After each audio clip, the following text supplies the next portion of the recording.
Hi, I'm Weston. I love talking about the Rangers, and I'm here to talk about game 64 of the regular season, where the Rangers win 5-1 over the Pittsburgh Penguins in what was their best game of the season. I'm going to say it off the gun. This was the best game the New York Rangers have played this season. It was the most complete. For 60 minutes, the Rangers were the better team the entire time. We were dominant tonight, and it was fantastic to see, especially after a game like we had against Jersey. And that really should be the story of tonight's game. What a statement by the New York Rangers in tonight's game. You get embarrassed by New Jersey, and it's like, man, you guys bought at the deadline, and you look that bad against that bad of an opponent. And then we come out tonight against a playoff team, the Penguins at full strength. There is no asterisk here. It's not like they were missing an integral player.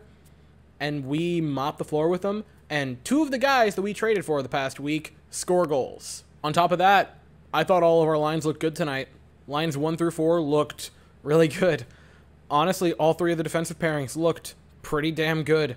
This was nearly a perfect game by the New York Rangers.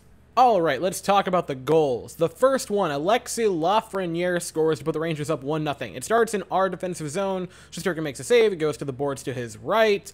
Barclay Goodrow picks it up. He passes it forward. He's around the blue line, hands it about the red line at dead center ice to Philip Hedl. He cruises into the offensive zone, and Alexis Lafreniere, who comes shooting in with Ruddle on him, just throws him off and scores a gorgeous backhander to score to make it 1-0 Rangers. And this, I want to talk about this for a moment, because this was the 5th consecutive game that Alexis Lafreniere has been on the score sheet. And that's important because Lafreniere scored 4 straight games going into tonight, all assists on that first line with Mika and Kreider. And in all those games, right, assists. So he was just helping set up goals for other players. Tonight, he gets moved down to the third line, and you're going, what are we doing? Why is Gerard Gallant moving a kid who's just finally starting to become that playmaker on the first line with Kreider and Mika? Why would you move him down? And then, first night on the new line, first shift on the new line, and he goes, this is why I can score goals. What a beaut by Lafreniere. The second Rangers goal actually starts with a beautiful defensive play by K'Andre Miller. It's almost a bit of a 2-on-1 with Mike Matheson and Jake Guentzel. It's a pass from Matheson over to Guentzel, and K'Andre Miller just gets a piece of it to prevent a pass for setting up Jake Guentzel. He probably scores there and ties it 1 apiece, but instead, just gets a little piece of it, goes to the boards. Mika gets it, a gorgeous pass, like just a beautiful lead pass for Chris Kreider, goes in on a breakaway, and Kreider, no moves, just goes, no, I'm just gonna power move this, and a gorgeous shot to score to make it 2-0. Kreider's 43rd of the year. Christopher James Kreider, man. He's scoring 50 and you can't stop him! Third goal for the Rangers, and Kreider gets a secondary assist on this play, but boy was he integral to it. So he gets it in the offensive zone along the blue lines, and Chris Letang comes up and gives him a nasty little cross-check in the lower back, and Kreider just steady as a rock, stays on the puck, gets it to Mika along the boards. He moves around and finds Frank Vetrano right in front to score. A gorgeous setup by Mika Zibanejad. He would have 3 points tonight. So would Kreider, by the way. And man, the first line was clicking. The second line was clicking. The third line, even the fourth line got chances tonight. They all looked good. But man, the Rangers in the first 4 minutes, well, 4:16, get 3 goals, and you're just slack-jawed because they looked incredible. So in the second period, about 6 minutes in, Rangers are on a penalty kill because Igor Shesterkin puts the puck over the glass. And what I think is really funny, I'll touch on this very quickly, Shesterkin puts the puck over the glass and was like, yeah, I'm still going to play the puck, because seconds afterwards, he laces a beautiful, like, stretch pass for Barclay Goodrow to set him up for a breakaway that was stopped. And he also cleared the puck again later on the same penalty kill that was stopped by Tristan Jarry at the other end of the ice. Like, he was like, nah, I'm still gonna do puck play. But we're on the penalty kill, and K'Andre Miller, again, really nice play to stop the Penguins from carrying it in fully and having momentum. Kreider gets it. He battles for it along the boards. He throws it out into the neutral zone. It starts to trickle into the offensive zone. And Mika and Kreider on a 2-on-1.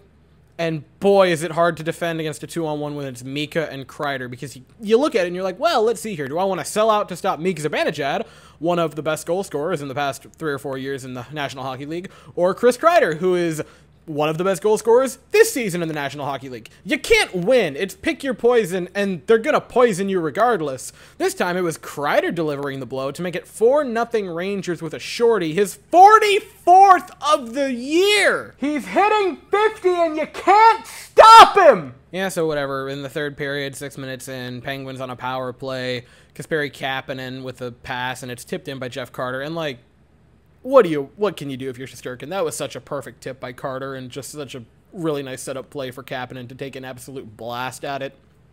I'm not going to be mad at Shesterkin for that, because, like, A, it's a power play, and I don't like blaming goalies for power play goals in the first place, and also, look at that tip. It was just perfect, and it's 4-1.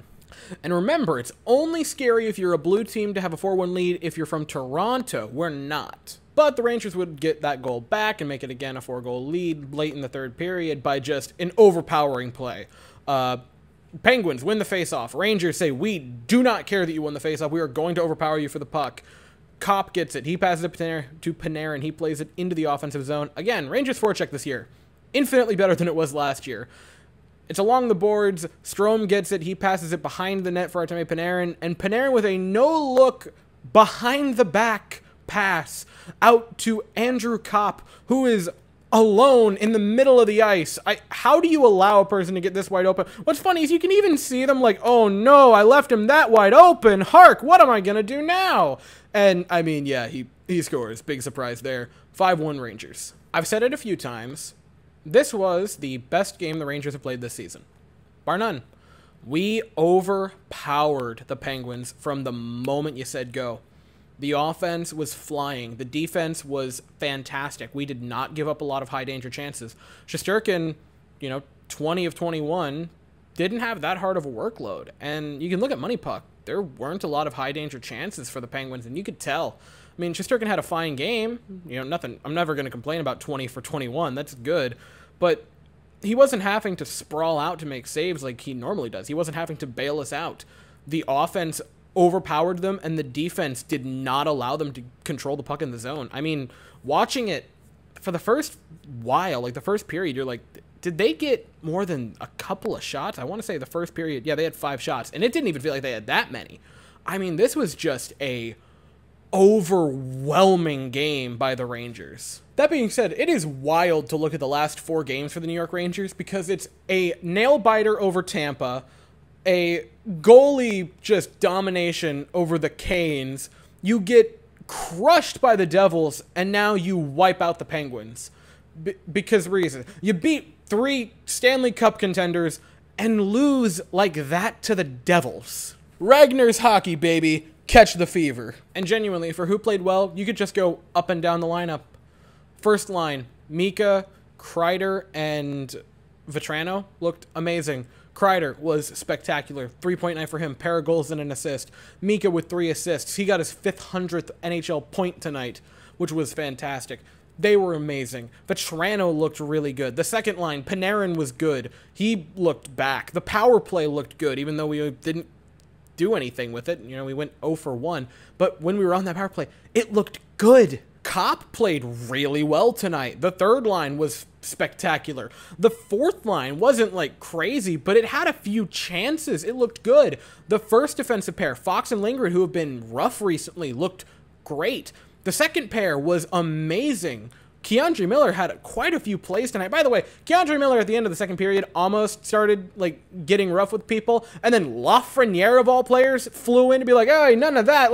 Why is the world against Keandre Miller getting into a fight? Surprisingly, the third pair for defense I thought looked really good. Schneider's been good pretty much since he stepped into the league, but Nemeth has been pretty okay recently. He had a penalty tonight, but aside from that, he's looked defensively fine. And that's not to say oh, he's one of the better defenders. No, but he's not the tire fire that he was at the start of the season. Obviously, I've already mentioned it briefly, but Shesterkin, 20 saves tonight on 21 shots. He looked good. Again, there weren't a lot of like crazy shots put on him where he was having to make these unreal saves, but he rebounded after a rough game against the Devils.